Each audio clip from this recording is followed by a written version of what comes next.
Mabilisang pera, orasyon ito. Gawin nyo ito ng Tuesday or Friday. Focus ka lamang sa pagwi-wish. Maghanda ka ng kandila. Kandila na kulay yellow at saka kulay green. Maging usapin ng pulang kandila or violet na kandila. Lalo na kung lagi kang problemado sa pera, gawin nyo ito para hindi ka na mamumblema sa pera.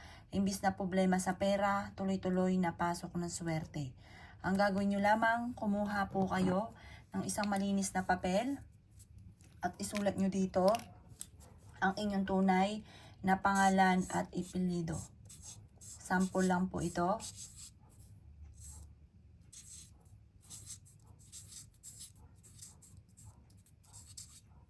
Isulat nyo po dito ang 7.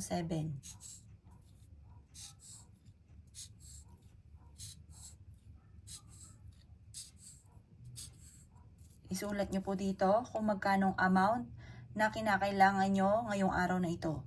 Basta focus ka lamang, maniwala ka na makakamtan nyo kung ano man ang ninanais.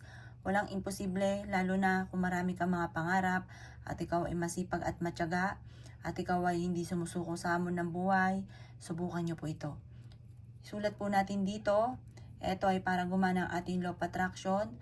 Naniniwala ako na magkakaroon ako ng maraming pera sa pamamagitan ng sipag at tiyaga at pananalig sa itaas at sa mga ganitong mga pamamaraan.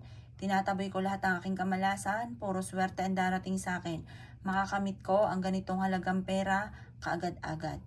Ngayon, isulat nyo po dito kung magkanong amount na matagal mo nang ninanais. Sample lamang po yan.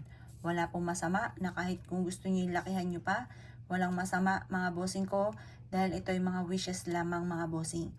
Yan, ngayon po basta positive ka lamang.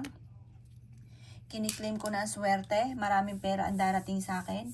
Kailanman na hindi na ako maubusan ng pera, magkakaroon ka agad ako ng 7 million. Magkakaroon agad ako ng 7 million. Maraming pera at hindi na ako mamumblema tungkol sa usapin ng pera. Siksikliglig at umaapaw lagi at maraming pera ang darating sa akin. Ganon mga boss ang inyong gagawin.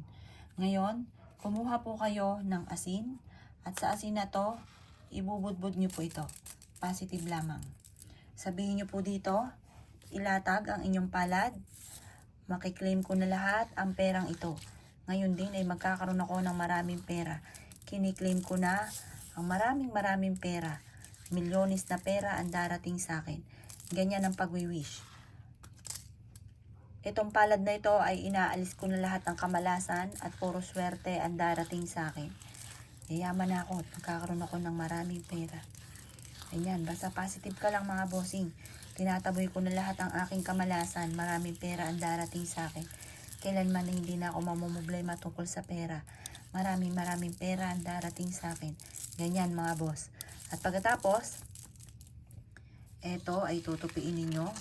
Isasabit nyo po ito sa may pintuan ng inyo pong main door. At ito mga boss ay magdudulot sa inyo ng swerte. Inaalis ko na lahat ng kamalasan ko, maraming pera ang darating sa akin. Ganon ang pag-wish na walang gamit na sana, direct to the point. Kapag gumawa ka ng ganito, isisikreto nyo lamang po ito.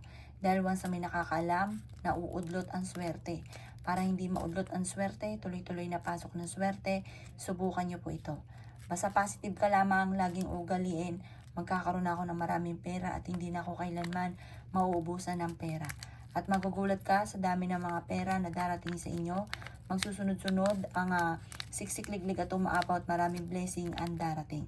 Ugaliin ang pagsasabi ng mga salitaing magaganda. Kalimutan na ang salitain ng mga pangit.